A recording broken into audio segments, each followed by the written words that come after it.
For 20 years, we've been creating innovation in the CX industry, and now we're seeking out brilliant new perspectives on CX you just won't find anywhere else.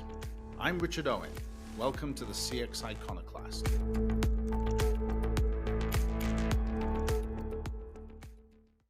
My guest, Tom Fishburne, truly took an unconventional career path, but perhaps that's true of all cartoonists. He started cartooning as a child and continued through his time at Harvard Business School, where his cartoons naturally were featured in the student newspaper, but he ultimately went on to earn a living from more conventional jobs, working in marketing leadership roles at General Mills, Nestle, and Method, before striking out on his own. Now, as founder and CEO of The Cartoonist, he finds humor in the business world and turns it into marketing value for brands that include Google, SAP, and LinkedIn, as well as many startups. Tom and I talked about his career, and we talked about the care he takes with humor. As a keen observer of the business world, which I think is a prerequisite for humorists of any stripe, Tom has a lot to say about both trends and ongoing themes in business. Some points you might want to listen for. Tools, including tech tools, can help us with productivity and focus, but they can also get in the way of the core work we try to do. Tom gives the example of what he calls marketing funnel vision, but CX professionals face that challenge too. Tom has observed that despite increased talk about silos as a problem in business, in practice, many disciplines have become even more siloed, all the way down to sub-silos within departments. We also talked about the difficulty of being data-driven without being data-blinded, which he sees as a common area of struggle, and we find out ultimately what Tom would do if he had a magic wand and he could make way more companies much more customer-centric. If you've ever enjoyed a cartoon about business, you'll enjoy this interview. Tom, thanks very much for joining me. I really appreciate you taking time out of your day. Absolutely. So great to be here.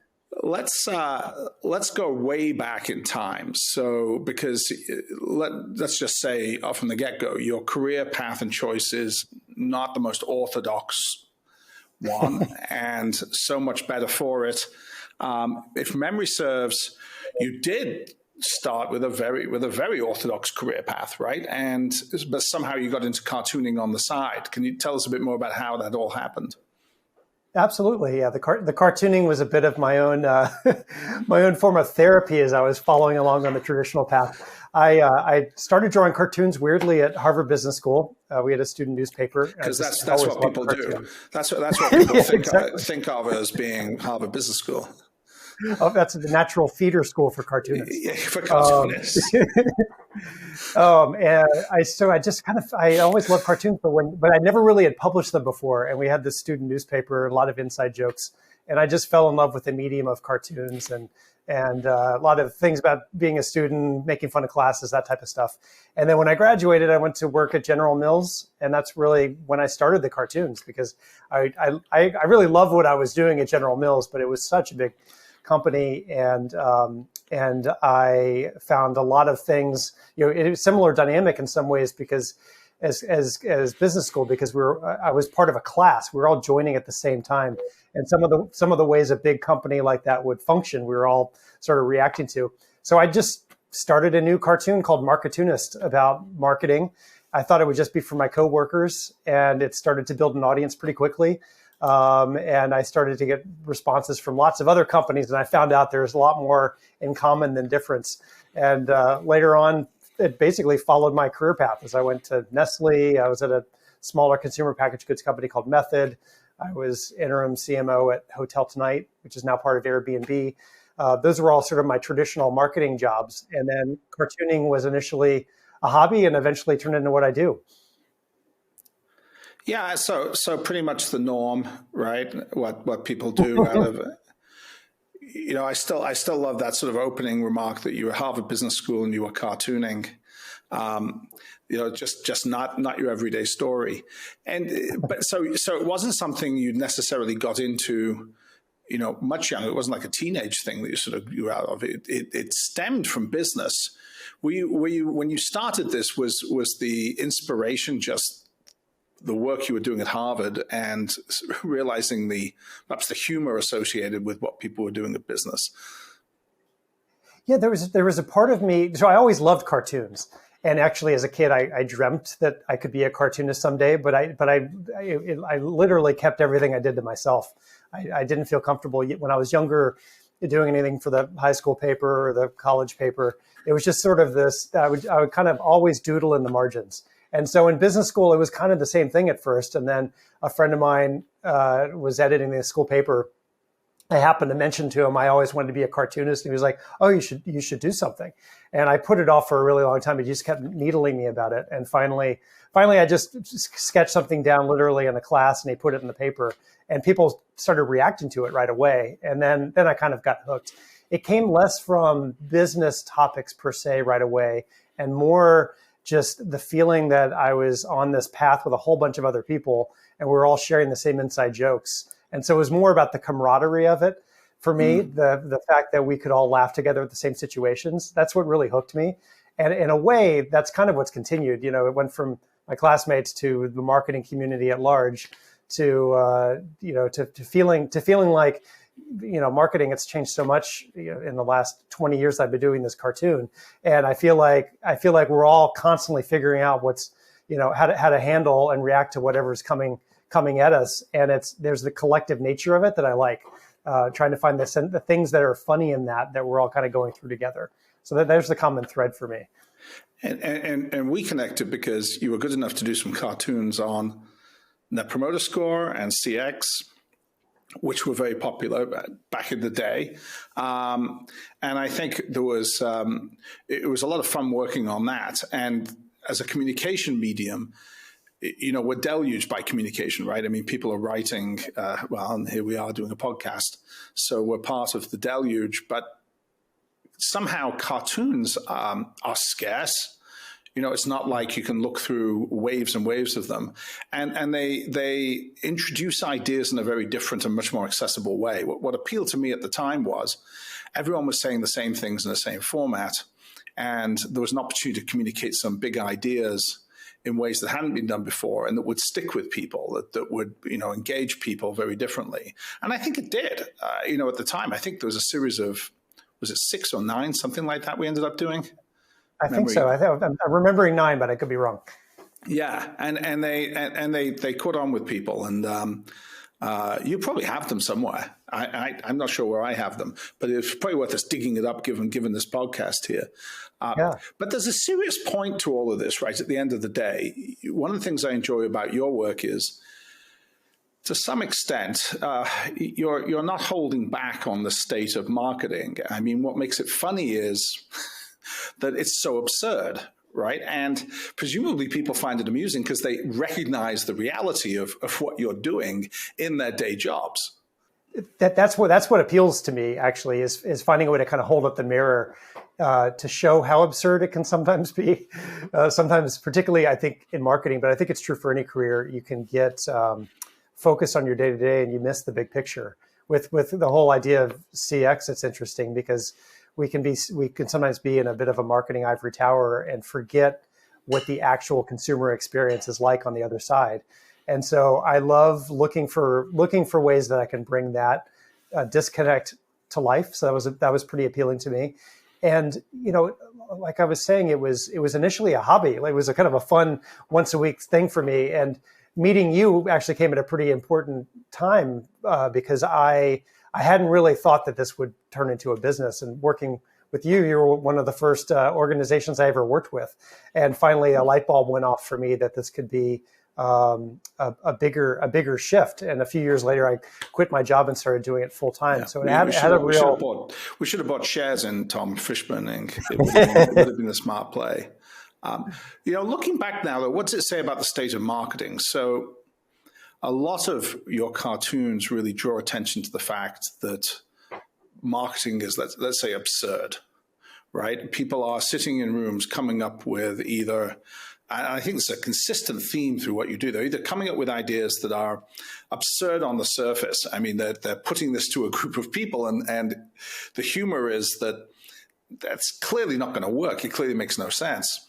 Or I'd say another big theme that marketing is fundamentally unquantifiable, unmeasurable, almost random in its nature, that the old saying, 50% of your marketing dollars are wasted, but you do sort of continue, you get a constant source of humor from these threads that in some ways marketing is absurd as a science, and marketers are by that nature absurd people. Is that fair?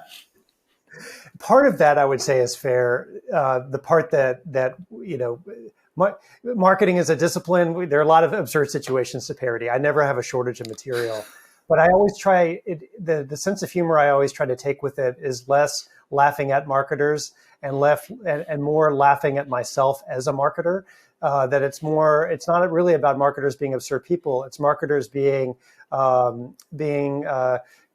just working in a challenging situation where things are changing all the time, and I'm one of them. If I'm ever making fun of anything, I'm usually making fun of myself and trying to make sense of this new world as it's unfolding. And I find, going back to the collective nature of cartoons, I hear from other marketers that are going through the same thing and they identify with that. So it's a bit of like a journey that we're on. And so there are different forms of humor I've learned over time, and the form that I gravitate most to is what's been described as affiliative humor. It's sort of laughing amongst ourselves at something we're all going through, versus like a more aggressive form of humor where it's like a takedown. And so I've instinctively leaned toward the former than the latter. But I think it works well in this kind of an industry just because there is so much change, and it is kind of ludicrous. You take a little bit of exaggeration to a situation, and suddenly the joke sort of emerges. I framed that very badly. I really shouldn't have said it. I think marketers are absurd. I think in some ways the practice could feel absurd. I think it's certainly been true through my career. I've spent a fair number of years in marketing, and you have to look at the humor of what you're doing because at some level it is so speculative. But you talk about, and I think you've done a great job of avoiding let's put it this way, done a great job of bringing people into a conversation and feeling like they're laughing amongst themselves rather than anyone being singled out. Have you ever unintentionally offended anyone? Oh, definitely. Like, it's not. I really think about the right tone to take, so I don't deliberately go after in that type of a way. But cartooning is the type of medium where it's subjective, and people kind of bring their own observations to a cartoon. And so it's not so much like being offended, I would say. I haven't really had people come to me say they've been offended, but more that certain cartoons will really resonate with some groups and other groups. I sometimes will get, with any cartoon I send out, somebody will say, I don't like that. And I've learned over time that that's just the nature of putting something out there. They may be reacting to, they don't like when marketers do that, So I've tried I've tried over time to just to go for what I see as just a human truth and represent that. And during your time of doing this, we've seen a big transition in marketing, right? So digital, I mean, a lot of what you write about today and what you do outside the cartoon world, which we should talk about, the digital universe was pretty much nascent, if not at all existent back then. It certainly wasn't as developed. We didn't have social media to any such degree. Has that been the biggest change? I mean, now you have all this material around social, which in of itself can be hilarious. And maybe some of the humor is watching middle-aged marketers deal with a medium which is, adopted by people who are half their age. I mean, that seems to be a rich source of humor. That's a massive shift. One of my favorite quotes comes from Scott Brinker that technology changes exponentially and organizations change logarithmically. So there's this disconnect, and I feel like that's true in marketing. That whether it's social or whether now it's figuring out how to make sense of Chat GPT, it's the organizations keeping up with that change where the humor lies. And often there are excesses to both degrees. There's the shiny new object syndrome. We need to drop everything and do this, even before we come up with a strategy for it on one end of the spectrum. And the other end is putting our heads in the sand, and we don't have to worry about that. We never have to change. And I find it's, when you're actually in the trenches working in marketing, both of those can sound pretty appealing. And so I try to find humor in both kind of endpoints of that reaction. But yeah, definitely the shift to digital has been a massive change to figure out how to make sense of across the whole organization. And what else have you seen over that period? If you were to pick out the sort of big transitions in marketing. Yeah, I'd say, well, a lot of it has to do with an understanding of where the consumer is and how to think about the consumer. Some of this relates to digital touch points, but I think the bigger picture about being, customer centric, what that really means, and sometimes the tools that we use to try to be more customer centric can actually ironically get in the way. We can become marketing funnel. We can have marketing funnel vision where we can be so focused on a transactional path to purchase, we can forget about the complex human that's on the other side. And so there are things like that as we try to evolve, that sometimes our best efforts can blind us. We can lose sight of a part of the picture, which is one of the things I love to highlight in cartoons, because you can hold up the mirror in a fun way. I do wonder whether marketing has really moved much towards dealing with the issue of a customer as opposed to a prospect. And we use the term customer ubiquitously, but of course, a lot of the time we're talking about people who either aren't customers or are very transactional in our relationship, meaning that at the end of the day, they bought something. We'd love them to come back and buy more, but we don't really think of them as having a relationship with us. We think of them as simply being a prior buyer. Yes. And I would have said, if you'd have asked me a decade ago, no, marketers are the logical home for thinking about how do we build enduring franchises in the minds of customers. And clearly that's all the brand work goes into that. But at the same time, this sort of all-powerful focus on how do we get pipeline to work and how do we get more top revenue coming in still seems to be the mission for marketing. And or is that unfair? Have you seen a shift towards more of an appreciation of the lifetime value of customers, for example? I think there's a shift, but it is a journey, and it's organization dependent. I think I think there are a few things happening at once. I think there's a better appreciation for that, and at the same time, I feel like marketing is getting a little bit more siloed into niche disciplines within marketing. When I started my marketing training at General Mills, we often talked about marketing being a form of general management and wanting to have a big, wide, holistic view where we own a P&L and we look at everything that goes into the business and all the different ways that marketing can show up. And it's not just in above the line communication. It's all the way through the whole P&L, the whole customer journey. All of that is a form of marketing. And I feel like over time we risk in getting a better understanding of getting really focused on some of those areas. Marketing is getting fragmented. So that's some of the risk that I see. And I think there's an opportunity to just remember to think more like a general manager, even if you're in a siloed role, how to think more broadly about the whole picture, the whole customer funnel, the whole consumer relationship. The role of the marketer can really be the champion for all of that. Now, Maurice Fitzgerald, who does a lot of the research for this series of podcasts, had to, I think this is probably his most favorite assignment because he got to look through lots and lots of your cartoons, which I think is probably the best piece of research. And one of the observations he'd made, which I would not have picked up, is he said quite a lot of cartoons focus on large and unusable amounts of data, which I would never have picked up. First of all, is that something you're conscious of, or is that something that are you trying to deliver a message? Was his question, which I think is even more interesting. But is that a theme? Large and unusable data.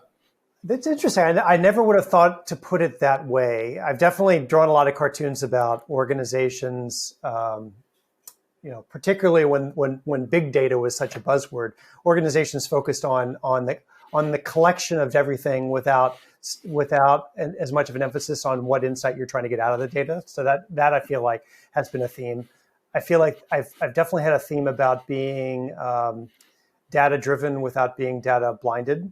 That sometimes and potentially this gets to the unusable point that sometimes I feel like there's been a progression in marketers being able to really understand the data that they're working with and analyzing. You can make really bad decisions in looking at data if you understand it wrong and mistake, correlation for causation and that type of thing. So I've definitely had cartoons on that end of the spectrum too. But I actually feel like there's another area which I think a lot of times, marketers can still make decisions out of gut feel, and they could have access to data and they choose and they don't bring that into decision making. So I feel like there's definitely we're in a bit of an awkward adolescent stage of how to work with data, I would say, in organizations from what I've observed, but it covers a range of different things that we can get better at.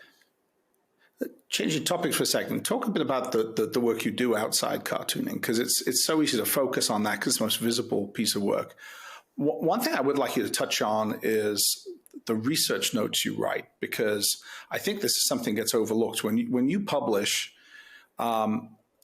beneath every cartoon, there's a whole bunch of research notes. And if people don't really read these, they're really missing out on something. If I see a theme that I think is really interesting, the first thing I want to do is go and look at your sources, because, of course, I want to steal them and repurpose them for my own presentations and make myself look smarter. But it must take an inordinate amount of time to pull that much material together. It does. It kind of goes in some ways back to when I first started drawing this cartoon. It was a little bit like a diary for me. Like I did want to share it, and I like the collective nature of it, but it was also a chance for me once a week to sit down with a sketchbook and just observe on what I'm seeing around me. And maybe 8 years in of, I think it was about 6 years in of doing this weekly cartoon, I moved to London on a brand assignment, and I started for the first time adding some written material below a cartoon. And I immediately liked the combination, because I could use the cartoon to tee up a problem, and then I could write a short 500-word article that could hint toward a solution. So I'm not just whinging about what's going wrong, but instead I can highlight organizations that are doing things right. And it became a little expanded form of a diary for me. So I started doing that in maybe 2007, 2008. And I've been doing that ever since. And that's been a fun combination. It does take a bit of time, but it in a way, I find by having that as as sort of a weekly habit, a weekly practice, it keeps me up to date in what's changing in marketing, and it forces me to pay attention, because I can so often, like anybody, put my head down and focus on the job in front of me and lose sight of big shifts, what's changing, et cetera. It forces me to analyze and to pay attention to what's happening and to develop a point of view on it. And outside that, you obviously do speeches, presentations, but you do real hands-on work as well. I do. That was the big shift where I learned that this could be a business. And partly working with you all those years ago, I thought, wow, here's a series of cartoons that are ultimately used as part of a marketing campaign. It has a business value. So that was the light bulb moment for me. It took me a little while to think maybe this could actually be something I could focus on. So I made the shift and jumped to start this full-time 12 years ago. I still do my weekly cartoon kind of on the industry, but the way that the business model ultimately works is working hands-on with organizations, using cartoons, but also some hands-on work on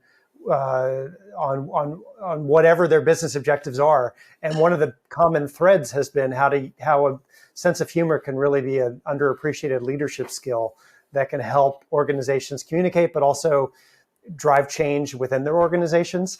And I've had a chance to do quite a bit on that. I do some guest lecturing at Harvard Business School, at Stanford Graduate School of Business, on the power of humor as a leadership skill. And that's been really fun to flow into different projects with companies where I can really have hands-on time with the leadership teams talking about humor, but also creating custom cartoons on certain topics, and to see how that really can work with an organization.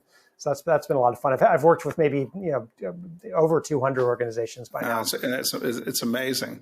Humor strikes me as a risky topic, right? Though you as a management team, you've got to be pretty thoughtful about that, because one person's funny is another person's deeply offensive, and I would think that to some extent, as managers, you either have it, they have that natural ability, or you don't, and trying to force people into it. I mean, I just remember all these, back in the day, Steve Ballmer, was widely videotaped generally, and I have to give him credit. I mean, he was one of the men who seemed to have no concern about going out there and just, delivering on what he thought he would, whether it was,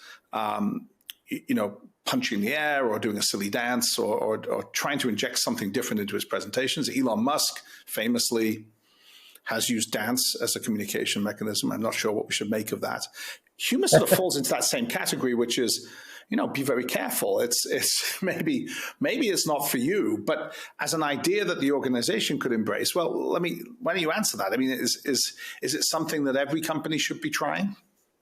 I think a form of humor, yes, is something every company should be trying, but it's not one size fits all.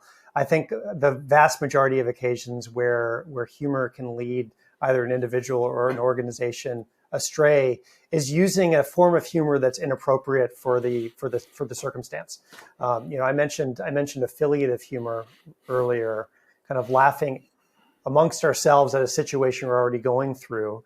That's distinct from a form of aggressive form of humor or put down form of humor. And a lot of times, the misfires come when the tone is off. The simplest way to think about it is not that every executive would benefit from being a stand-up comedian, but more that a sense of humor can be an act of empathy, that if you're finding something comedic amongst a group, you're connecting in a form of empathy around that topic. And if you're a leader with your team and you create an environment where people can feel comfortable being their true selves and including their sense of humor, that creates a different vibe in an organization too.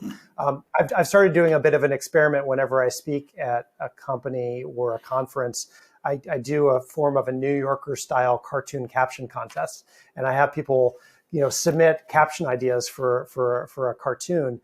And it's really interesting for me to see organizations that I come into where there's a tremendous response rate, and organizations that I come into where everybody is really resistant to put a caption in there.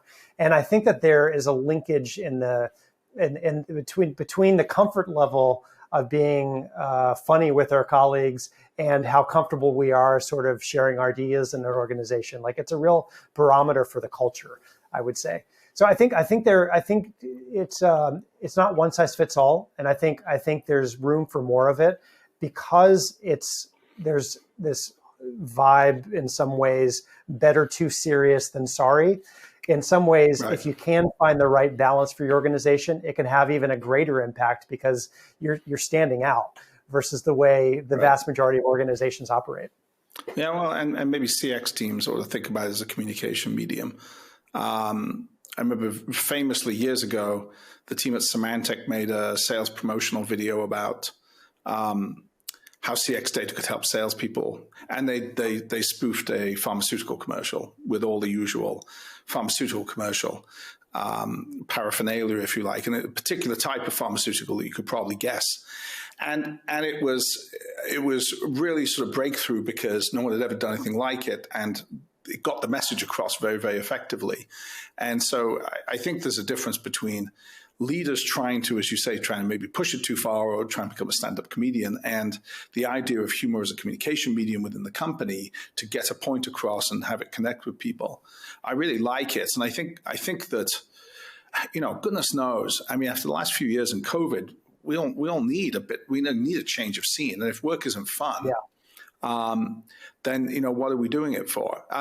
Let me close with one other Morris question. This one he likes a lot, which is his magic wand theory. So basically, I like to ask people, if you had a magic wand and you granted one wish, I think we're mixing our genies and our magic wands here, but you got one wish, and you would wish to transform companies in terms of to become much more customer-centric, customer successful, high growth, right? What is the one thing, what is the wish that you would be able to do for them? What is it that you think you would wish upon companies so they could become more successful? If I had the magic wand, I would probably use it on silo thinking, on organizations, particularly large organizations that erect very high walls between different functional groups, so that you have different parts of the organization perhaps not even seeing themselves as connected with the customer. Some of the most fun I've had in my career have been in situations where you bring somebody who's naturally working, in supply chain, or even the accounting department, and you find out what they can do as part of their job to be more customer centric, and the light bulb can go off. When I was in the UK, we had a small team, and it was it was a cross-functional team. We had to come up with a phone number where people could call if they had questions or wanted to complain or whatever on our products. And we decided to actually have a special phone in our office that we all had access to, rather than farming off to a call center. So we all took turns talking to customers every day. And the phone would ring, and whoever was on would step away from their spreadsheet or their presentation and then actually talk to a real live customer. And it was illuminating for all of us. And it changed the dynamic of our conversations internally, because we all had that customer in mind. I love that idea. And I think that one of the things that's given me pause for thought over the years is the structure of organization that we created really in the whole industrialization of modern world was so focused on functional excellence. And it was such an easy way to build a company because, we have people who are great accountants or great at manufacturing. And it sort of served us incredibly well when we wanted to become efficient functionally, and incredibly poorly when we want to think about customers, because it just runs completely counter to the customer mentality. We can't just unwind that now, right? It's not like we're going to go backwards and just say, let's reverse 50 years of management thinking. Right. But whatever we can do to join the dots across these functional departments seems like it's going to be a big win for companies, and that's a really good wish, Tom. I hope your wish comes true. Maybe we'll find ways to make it more true through data and systems, right?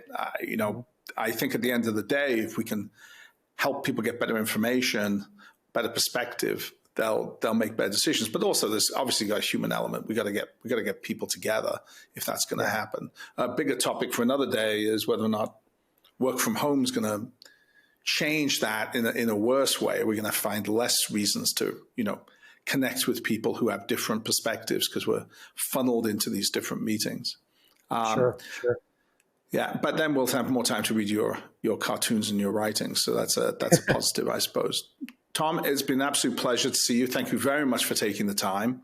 I'm constantly amazed you managed to keep these things going and keep them fresh. I think there's a genius to that. I maintain that over watching you all these years, and the evolution of your thinking and the topics has been absolutely fantastic. And so, if nothing else, I think out of this podcast, I hope people go and spend more time looking at your work and then use it to illustrate the points they want to communicate within the business. Thank you very much. Really appreciate it. Thank you. Great talking with you. Thanks for listening to the CX Iconoclast from OCX Cognition. Subscribe wherever you get your podcasts so you won't miss any of our thought-provoking conversations. And please get in touch if you want to learn more about what OCX Cognition's predictive CX analytics platform can do for your business by providing complete insights into every account, continuously updated and connected to operations. You'll find contact info in the show notes.